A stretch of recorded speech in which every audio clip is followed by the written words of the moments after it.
والصلاة والسلام على من لا نبي بعده اما بعد فاعوذ بالله السميع العليم من الشيطان الرجيم بسم الله الرحمن الرحيم قال الله عز وجل ربنا لا تزغ قلوبنا بعد إذ هديتنا وهب لنا من لدنك رحمة إنك أنت الوهاب۔ محترم سامعین، آپ حضرات کے سامنے اللہ رب العالمین کی مقدس کتاب قرآن مجید کی تیسرے پارے سے سورہ آل عمران کی ایک آیت نمبر 8 تلاوت کی گئی۔ یہ آیت اتنی اہم ہے ایک مومن کی زندگی کے لیے خاص طور پر، اور جتنے بھی انسان ہیں اس دنیا کے اندر ان کے لیے عام طور پر اتنی اہمیت کی حامل ہے۔ یہ آیت بظاہر ہے یہ آیت، لیکن بڑی اہم دعا ہے۔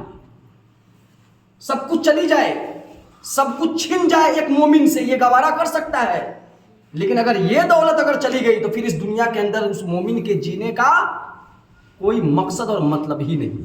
کیوں جی رہا ہے اگر یہی چیز اگر مجھ سے چلی جائے؟ میں جس چیز کی طرف اشارہ کرنا چاہتا ہوں آپ لوگ سمجھ گئے ہوں گے، وہ ہے ایمان کی دولت، وہ ہے ہدایت اللہ رب العالمین کی طرف سے۔ اللہ رب العالمین نے یہاں پر فرمایا ہے ربنا لا تزغ قلوبنا بعد اذ ہدیتنا۔ ایک جو بندہ مومن ہوتا ہے، جب رب نے اسے اتنی اہم اور اتنی بڑی نعمت اور دولت سے اسے مالا مال کر دیا، تو اب اس کے بچانے کے لیے جو لازمی امور ہوتے ہیں ان کو وہ تو کرتا ہی ہے، ان کو کرنے میں لمحہ بھر بھی غفلت اور سستی سے کام نہیں لیتا، لیکن ان کو کرنے کے ساتھ ساتھ وہ رب سے یہ دعا بھی کرتا رہتا ہے ربنا لا تزغ قلوبنا بعد اذ ہدیتنا۔ اے ہمارے رب، تو ہمارے دلوں کو مت ٹیڑھا کر دینا، لا تزغ قلوبنا، تو ہمارے دلوں کو ٹیڑھا مت کر دے، بعد اذ ہدیتنا، ہدایت دینے کے بعد۔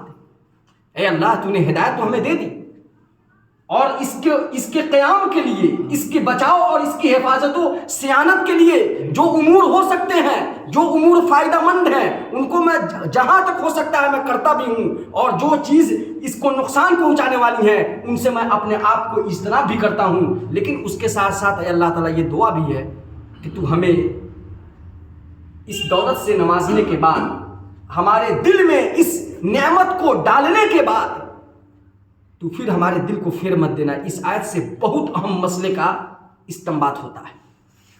گویا کی ہدایت یہ دنیا کے اندر کسی کے باپ کی جاگیر نہیں ہے، کوئی نہیں دعویٰ کر سکتا، نہ تو رب سے کوئی پوچھ سکتا ہے کہ دینے کے بعد رب آپ نے ہم سے چھین لیا تھا، ہمیں پتہ بھی نہیں چلا، یہ ایسے ہی نکل گیا تھا جیسے کہ تیر شکار سے نکل جاتا ہے۔ نبی اکرم صلی اللہ علیہ وسلم نے حدیث کے اندر فرمایا، اور اللہ کے نبی صلی اللہ علیہ وسلم، یہی وجہ ہے کہ ترمذی شریف کے اندر کتاب القدر کے اندر سند، یعنی اس حدیث کی سند صحیح ہے، سیدنا حضرت انس بن مالک رضی اللہ تعالیٰ عنہ سے ایک روایت آئی ہوئی ہے، اور یہ دعا ہم سب لوگوں کو پڑھنی چاہیے۔ یا مقلب القلوب ثبت قلبی علی دینک۔ اللہ کے نبی صلی اللہ علیہ وسلم یہ دعا بکثرت پڑھتے تھے ترمذی شریف کے اندر۔ حضرت انس بن مالک رضی اللہ تعالیٰ عنہ نے پوچھا، اے اللہ کے نبی صلی اللہ علیہ وسلم، ہم لوگ تو آپ کے اوپر ایمان لا چکے، اور آپ کی ہدایت اور تعلیمات کو بھی ہم مانتے ہیں، عمل کرتے ہیں اس کے اوپر، تو اس کے بعد بھی آپ کو ہمارے اوپر خوف و خطر ہے کیا؟ اللہ کے نبی صلی اللہ علیہ وسلم، نعم، ہاں بالکل ہے۔ کہا اچھا، کہا کیسے؟ کہا ایسے خوف و خطر ہے، خوف و خطر کی اگر کیفیت جان لو تو کانپ جاؤ گے۔ خوف و خطر تکیہ لگا کر سونے کا نام نہیں ہے ایمان لانے کے بعد، کہ آدمی بے فکر ہو گیا، اب اس کی حفاظت اور صیانت کے بارے میں توجہ دینا اور دھیان دینا چھوڑ دے، ورنہ جہاں پہ ہم اس کی طرف سے بے توجہی برتیں گے، کئی گنا زیادہ یہ ہم سے بے توجہ ہو کر کے روٹ کر کے اللہ کی نعمت اور دولت ہم سے رخصت ہو جائے گی اور ہمیں چھوڑ دے گی۔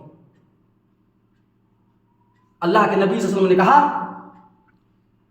کہ در حقیقت تمام دل اللہ تبارک و تعالیٰ کے 2 انگلیوں کے درمیان ہوتے ہیں۔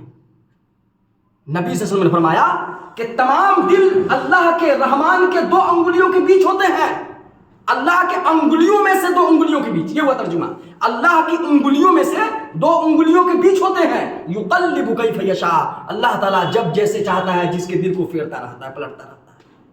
اللہ، کتنی سخت ضرورت ہے ہمیں، اس وجہ سے نبی صلی اللہ علیہ وسلم یہ دعا پڑھتے تھے، یا مقلب القلوب، اے دلوں کو پھیرنے والے، پلٹنے والے، بدلنے والے، ثبت قلبی علی دینک، تو میرے دل کو اپنے دین پر قائم رکھنا. یہ نبی صلی اللہ علیہ وسلم کہہ رہے ہیں جن کو نبوت کا تاج دیا گیا ہے, تو ان کی امتیوں کو کیا کرنی چاہیے. اس لیے اس ہدایت کی قدر کریں, اور وہ چیز جو اس ہدایت کو مضبوط کرتی ہوں, جو اس ہدایت کے اندر روشنی اور جلا بخشتی ہوں, طاقت و قوت پہنچاتی ہوں, ان کو بڑھ چڑھ کر کریں, وہ نیکیاں ہیں. اور جو چیز اس ہدایت کی روشنی کو بجھانے والی ہو, منتمل کرنے والی ہو, جو چیز اس ہدایت کو نقصان پہنچانے والی ہوں, وہ نافرمانی ہے. جن چیزوں سے اللہ نے روکا ہے, رسول اللہ صلی اللہ علیہ وسلم نے روکا ہے, وہ چیزیں ہیں, ان سے اپنے آپ کو بچانا چاہیے. اللہ رب العالمین سے دعا ہے اللہ تعالی ہمیں اور آپ کو اس نعمت کی قدر کرنے کی توفیق عطا فرمائے. آمین.